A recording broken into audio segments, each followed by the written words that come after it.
Дали сте ikada провели цел викенд во кучи тешке гране на конорезиванџа, док су вас леđa несносно болела? Или сте можда гледали како ваш комшија бере савршене плодове со својих ниских стабала, док се ви боите да се попнете на климаве мердевине? Шта ако вам кажем да послужи древна метода која светоменџа? Денас причаме о заборавленој техници која не само да ваше вочки чини неверојатно родним, веќе вам буквално производи бесконачну количину дрвета за вашу башту. Да, добро сте чули. Можете имати безплатне кочеве за парадајз и то несавршеног малче, а да притом утростручите бербуја, бука или крушака. Ово звучи потпуно супротно од свега што су вас учили о вочкарство. Вечина људи мисли да сечење дебелих грана уништава дрво. Али ја чувам да нас доказати да е то највечја лаш модерног баштуванства. Останите са мном до краја, јер чувам открити тајно која чева му штедети године тешко града.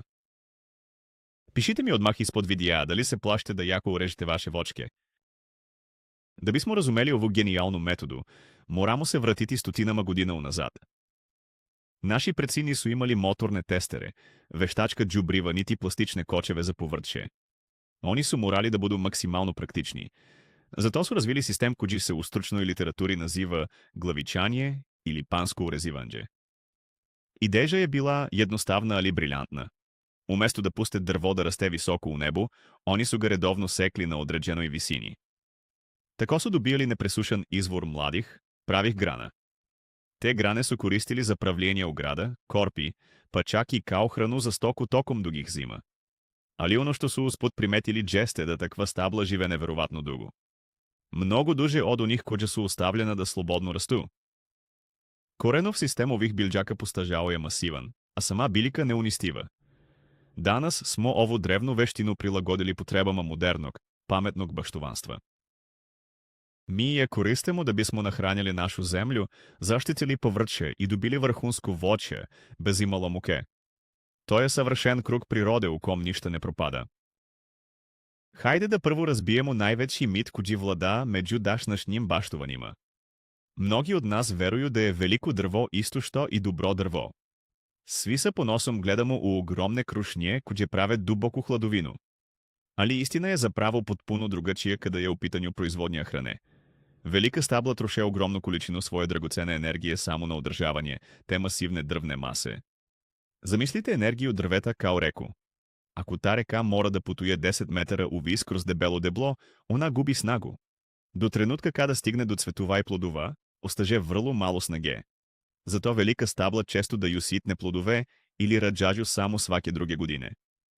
Уз то, пенџанџе по високим мрдевинама како бисте урезивали гране или брали водче ниже само исцрплюјуче, веќе може бити и изузетно опасно. За концепт ленџек баштуванства ово е потпуно неприхватливо. Зашто бисмо робовали нашим билкама када one могу да раде за нас? Када схватите да виси на стабла nije мерило успеха, отварате врата за потпуно нови, многу лакши приступ узгоđу хране у вашем дворишту. Дакле, шта е тачно ова древна техника када е применимо у нашем воќњаку? У основи, тоа е радикално скрачивање стабла на висину коју ви одаберете. То може бити виси на ваших груди или виси на ваших колена. Када пресечете главно стабло или главне гране, ви стварате чвор. Исток чворот ше следет шек пролетша, експлодирати десетине нових младих изданака. Ови изданци расту неверојатном брзином јер их гура веќе развиđен масиван коренов систем. Ово nije обично урезиванџе где само мало скратите врхове. Ово е потпуно ресетување билке. Замислите то као притискање дугмета за поновно покретање на вашем рачунару. Дрво се буди са новом младошцху и огромном снагом. Оно више не мора да храни старо, болесно или непродуктивно гранже. Сва негова пажња е сада усмерена на брзи раст, нове генерација грана. И управо те нове гране су оно што нама треба. Оне су праве као стрела, флексибилне су и пуне животна енергија. Овакав приступ вам омогучава да ви диктирате правила, а не да се прилагоđавате хировима природе. Сада долазимо до оног дела о бесконачном дрвету. Сваки баштован зна колико новца одлази на куповину кучева за парадајс, паприку или пасули. Пластични кочеви пуцају након јене сезоне, а метални су прескупи и ружни. Применом ове техники на брзо растучем дрвечу, попут леске или дуда, ви стварате собствено фабрику кучева. Сваке зиме, ви едноставно отсечете све оне праве изданке кои су израсли током лета. Oni su savršene debljine i dužine za podršku vašem povrću. A najbolji deo je što će drvo već sledećeg proleća ponovo pustiti nove. Ovo je doslovan primer kako možete imati neograničen resurs u svom dvorištu. Ne morate više da idete u šumu, niti u baštenske centre. Sve što vam treba za podršku u bašti raste na 2 metra od vaših gredica. Osim toga, drveni kućevi su potpuno prirodni. Kada se nakon nekoliko godina slume ili istrule, jednostavno ih bacite na kompost. Они се връщають у землю, із koje su i потекли, stvarajući savršen ekološki krug u vašem malom raju. Ali kočevi su samo početak priče. Šta ćemo sa svim onim sitnijim granama ili s čem kuđe ostane? Tu na scenu stupa prava магиджа ленджек баштуванства. Уместо да то гранче палите или ga odnosite na deponижу, ви ga koristite za takozvani seci i baci malč. Ovo je tajna zbog koje nikada više nećete morati da prekopavate svoju baštu. Sitne grane možete provući kroz seckalicu ili ih jednostavno iseći волчарским маказama na manđe komade.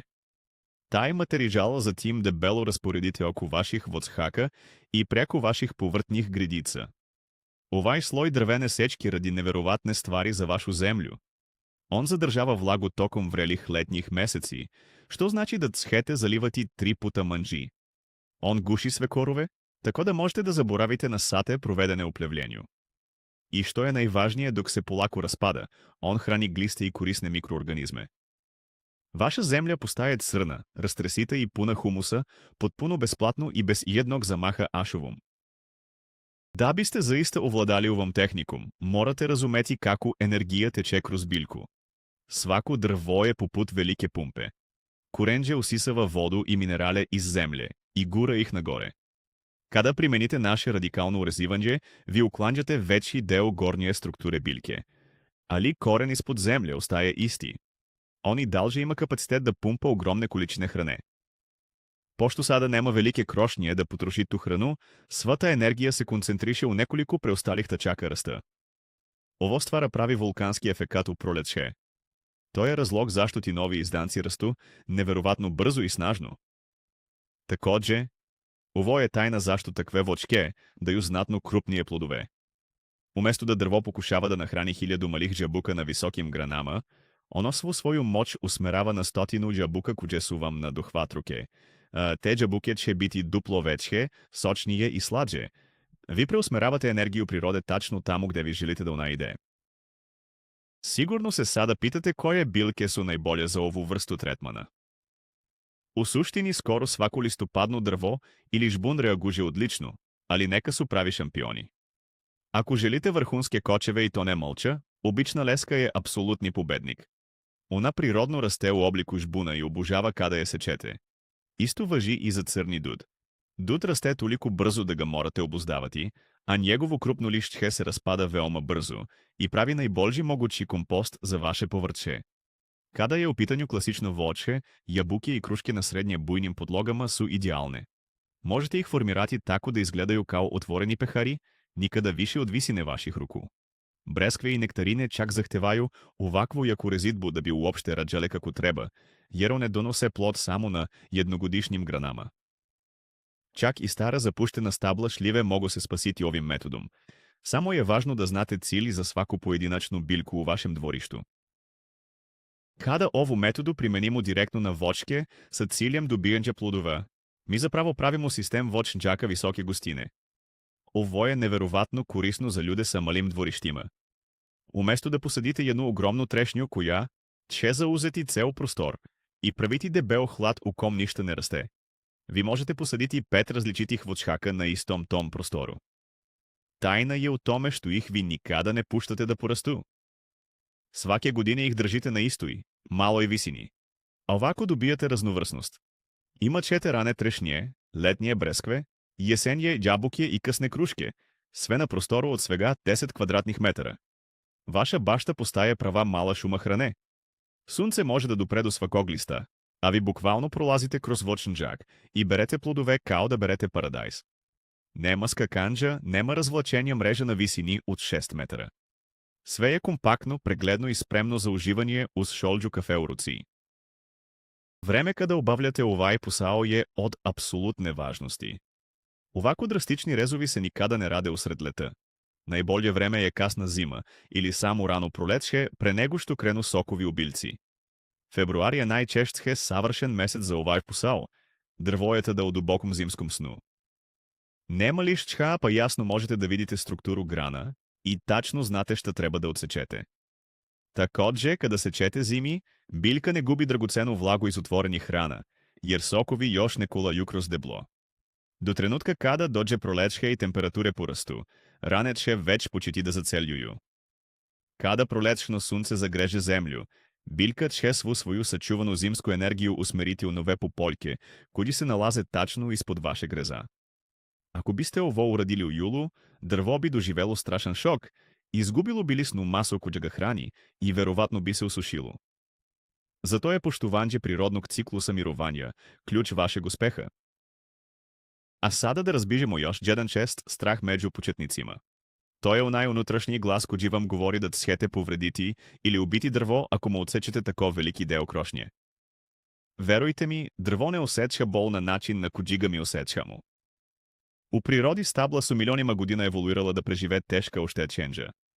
Oluže lome grane, divlje životinje brste lišće, težak sneg kida vrhove. Drvo je programirano da na takve događaje odgovori snažnim novim rastom. Kada vi uzmete testeru ili makaze, vi samo oponašate te prirodne sile, ali na mnogo precizniji i čistiži način. U stvari, uklanjanjem starih, ispucalih grana koje su često pune gljivice i štetučina. Vi zapravo pomažete biljci. Vi joj sklanjate teret sa leđa. Sve dok ne oštetite glavni koren i dok pravite čiste rezove pod blagim uglom, kako bi se voda slivala sa rane. Vaše drvo će vam biti beskrajno zahvalno i nagradit će vas eksplozijom zelenila. Jedna od najvećih i često zanemarenih prednosti ovakvog otvorenog i niskog načina uzgoja je prodor sunčeve svetlosti i vazduha. U gustim, visokim krošnjama koje se nikada ne urezuju pravilno, vazduh stoji. Kada padne kiša, lišće unutar te gustine ostaje mokro danima. To je idealan recept za razvoj svih mogućih biljnih bolesti, posebno gljivica koje uništavaju plodove. Sa druge strane, kada držite vaše voćke niskim i provetrenim, vetar slobodno struži kroz grane. Sunce obazjava svaki pojedinačni plod. Lišće se suši samo nekoliko sati nakon najjačeg pljuska. Rezultat ovoga je da su vaše jabuke rumene sa svih strana, a ne samo sa one koja gleda ka nebu. Što je još važnije, potreba za bilo kakvim hemijskim tretmanima se drastično smanjuje. Vi stvarate mikroklimu u kojoj bolesti prosto ne mogu da opstanu. To je prava suština organskog baštovanstva, rešavanje uzroka problema, a ne samo lečenje posledica. U vaš neverovatan nivo provetrenosti ima još jedan skriveni bonus, a to je borba protiv insekata i štetučina. Razmislite malo kao buba. Gdje biste se radije sakrili? U tamnoj, gustoj šumi grana gde ptice ne mogu da prodru ili na otvorenom sunčanom stablu gde vazduh stalno struži. Guste krošnje starih stabala su, kao luksuzni hoteli za biljne vaši, gusenice i razne bube. Kada otvorite krošnju našom metodom, vi im uništavate prirodno sklonište. Ptice pevačice, koje su vaši najbolji priđatelji u bašti, sada imaju čist pogled i lak pristup svakoj grani. One će rado patrolirati vašim niskim voćnjakom i skupljati štetočine umesto vas. Takođe, ako se i pojavi neka najezda insekata, vi to možete da primetite odmah, jer vam je svaki list u visini očiju. Možete reagovati brzo, jednostavnim mlazom, vode iz sreva ili blagim rastvorom sapuna, umesto da morate da prskate otrovima iz velikih leđnih pumpi po visokom drveću. A sada da pričamo o samom trenutku istine kako da napravite taj prvi zastrašujući rez. Mnogi ljudi odustanu baš u ovom koraku jer se plaše da će pogrešiti. Pravilo je zapravo veoma prosto. Pronađite visinu koja vam odgovara, recimo metar iznad zemlje. Pogledajte gde se nalaze mali pupoljci na kori koji gledaju prema spolja, od centra stabla. Uvek se ćete tačno iznad takvog pupoljka. Vaš rez ne sme biti potpuno ravan, već blago iskušen. Zamislite da pravite mali tobogan za kišne kapi. Ovo je ključno jer ako voda ostane da leži na ravno presečenom drvetu, to mesto će početi da truli. Koristite samo najoštriže makaze ili kvalitetnu voćkarsku testeru. Rez mora biti čist, bez kidanđa kore. Ако покидате коро, отваряте врата за инфекция. И то е то. Без компликоване математики. Изберете висину, наджете с пълни по поляк, направите коси рез и преджете на следечо грано. Ваш посал е готов за неколико минута. Ono što ćete vidjeti narednog proljeća nakon tog prvog kriza je nešto što se graniči sa čudom. Mi to u žargonu zovemo hidra efekat. Znate onu mitsku zver kojoj odsečete jednu glavu, a na njenom mestu izrastu dve nove. E pa vaše drvo će uraditi isto to, samo mnogo lepše. Oko mesta gde ste napravili rez krenut će da buže život. Iz skrivenih popoljaka ispod kore izbit će snop snažnih, zelenih izdanaka. Oni će rasti pravo prema suncu kao da se takmiče. Tokom samo jedne sezone ti izdanci mogu da porastu i preko 2 metra u dužinu. Vaše drvo će izgledati kao džinovska zelena četka. To je vizuelni dokaz koliko energije vaš korenov sistem zapravo ima. Kada vidite tu neverovatnu silu prirode koju ste oslobodili jednim jednostavnim potezom testere, sav vaš strah od orezivanđat će zauvek nestati. Shvatit ćete da vi niste oštetili biljku, već ste je probudili iz dugog sna. Kada dođe sledeća zima, vreme je za berbu vašeg beskonačnog drveta. Ovo je moj omiljeni deo godine u lenjoj bašti. Dolazite do vašeg stabla sa oštrim makazama. Sada treba da donesete nekoliko lakih odluka. Prvo, odaberete 2 ili 3 najbolje pozicionirane grane koje će nositi plodove sledeće godine i njih ostavite. Sve ostale grane iz tog snopa sečete do same osnove.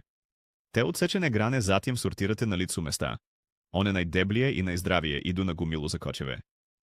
One taše držati vaše fasolj i paradajz narednog leta. One tanđe grane i sitne grančice idu na drugu gumilu, onu za malč. Ništa se ne baca, svaki centimetar drveta ima svoju svrhu. Za samo pola sata posla dobili ste materijal za koji biste u prodavnici platili ozbiljan novac. I što je najbolje, ova berba se ponavlja svake jedine zime, iz godine u godinu, decenijama. Ovo nas dovodi do jedne od najkorisnijih primjena ovih grana u bašti, a to je pravljenje uzdignutih leja po principu hugel kulture. Ako imate tešku glinovitu zemlju u kojoj povrće slabo uspeva, ovo je spas za vas. Umesto da šovite tu tvrdu zemlju do iznemoglosti, vi jednostavno složite najdeblje grane koje ste dobili urezivanjem direktno na površinu trave. Preko njih stavite one tanđe grane, zatim dodate lišt sche, malo stajnjaka ili komposta i na kraju tanak sloj dobre zemlje. Dobili ste uzdignutu gredicu koja je iznutra puna drveta. Kako se to drvo u narednim godinama bude raspadalo ispod zemlje, ono će delovati kao dzhinovski sunđer. Upižat će kišnicu i čuvati je za sušne dane. Također će polako otpuštati hranljive materije direktno u koren vašeg povrća. Vaš paradajz će rasti kao lud na ovoj raspadajućoj drvenoj osnovi, a vi niste morali da iskopate nijednu lopatu tvrde zemlje. Ali hajde da zavirimo ispod površine zemlje, jer se tamo dešava još jedan fascinantan proces u kom niko ne priča. Kada zimi drastično urežete nadzemni deo biljke, drvo mora da uspostavi ravnotežu. Pošto više nema ogromnu krošnju koju treba da napaja, biljka namerno odbacuje deo svog najsitnijeg korenđa. To korenđe umire ispod zemlje. Možda zvuči loše, ali ovo je zapravo fenomenalna stvar za vašu baštu. Ti milioni sitnih, mrtvih korenčića postaju trenutna hrana za mikroorganizme, gliste i korisne gljivice u zemlji. Dok se oni raspadaju, oni ostavljaju mikroskopske tunele, kroz koje zemlja diše i kroz koje prolazi voda. Dakle, vašim urezivanjem vi ne poboljšavate samo krošnju, vi doslovno urezujete i korenov sistem, konstantno dodajući ogromne količine organske materije direktno u dubinu zemlje, tamo gdje nijedan ašov nikada ne bi mogao da dosegne. Vratimo se sada na onu priču o uštedi vremena i fizičkog napora, što je suština našeg kanala. Zamislite berbu u tradicionalnom voćnjak. Vučete teške drvene merdevine kroz blato.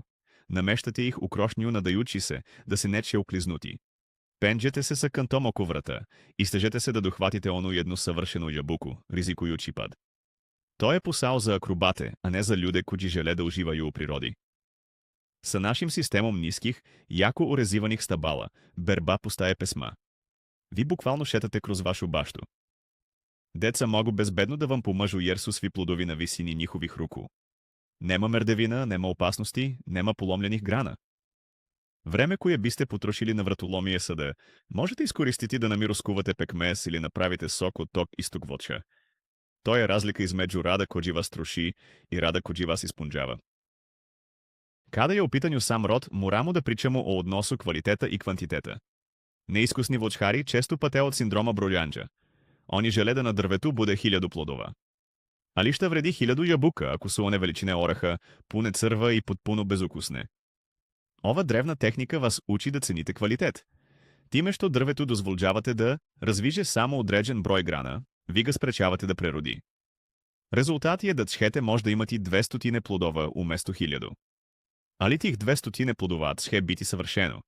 Bit će krupni, teški, puni soka i besprekorno obuženi od sunca. Svaki plod će biti izložbeni primerak. Na kraju kada stavite te krupne plodove na vagu, ukupna težina vašeg roda će često biti i do 3 puta veća nego da ste ostavili ono 1000 sitnih, kržljavih jabuka. Manje je zaista više kada znate kako da usmerite snagu prirode. Još jedna neverovatna činjenica vezana za ovu tehniku je dugovečnost. U Evropi postoje stabla koja se redovno urezuju na ovaj način, a koja su stara preko 500 godina. Neka su čak iz doba srednjeg veka i još uvek savršeno napreduju. Drveće koje se ostavi da slobodno raste često stari relativno brzo. Grane postaju preteške, a pucaju pod snegom, u srce debla ulazi truleš i drvo umire nakon 50 ili 70 godina. Ali kada vi redovno sečete biljku, vi je držite u stanju večne mladosti. Ona stalno stvara novo, zdravo tkivo. Njen koren postaje gigantski i otporan na sve suše i bolesti ovog sveta. Vi ne sadite voćnjak samo za sebe. Ako primenite ove metode, vi stvarate živi ekosistem koji će hraniti vaše unuke i praunuke. To je pravo nasleđe koje možete ostaviti iza sebe. Kada sve ovo sagledate, jasno vam je da ovo nije samo priča o sečenju grana. Ovo je kompletan zatvoreni sistem preživljavanja u kojem sve ima svoje mesto. Drvo vam daje plodove da vas nahrani. Daje vam kočeve da podrži vaše povrće. Daje vam malč koji čuva vlagu i hrani zemlju. Ta ista nahranjena zemlja zatim proizvodi još bolje povrće i vraća snagu vašem drvetu. Vi ste tu samo kao dirigent koji blagim pokretima makaza usmerava ovaj savršeni orkestar prirode. Nema kupovine vreće sa zemljom, nema veštačkih otrova, nema prekupavanja do iznemoglosti. To je suština lenjeg baštovanstva. Stvaramo ubilje koristeći pamet, a ne mišiće. Kada jednom uspostavite ovaj ritam u vašem dvorištu, zapitat ćete se kako ste uopšte mogli da radite na bilo koji drugi način. I eto nas na kraju ove fascinantne priče. Dokazali smo da najveća tajna bogatog voćnjaka nije u tome da pustite drveće da raste do oblaka, već u tome da preuzmete kontrolu. Naučili smo da hrabro i radikalno urezivanje ne ubija biljku, već je budi, podmlađuje i čini je neuništivom.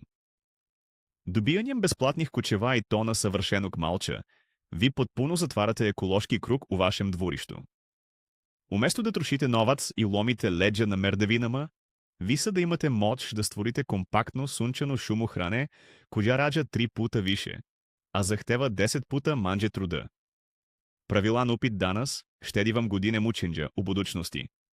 Hvala vam od srca što ste izdvožili vreme da pogledate u vaš video do kraja. Ako ste naučili nešto novo i korisno, molim vas da se pretplatite na kanal i ostavite like, to nam mnogo znači. A sada imam jedno važno pitanje za vas. Koju voćku u vašem dvorištu ćete ove zime prvo pokušati da urežete na ovaj način? Pišite mi u komentarima, jedva čekam da čitam vaše iskustva.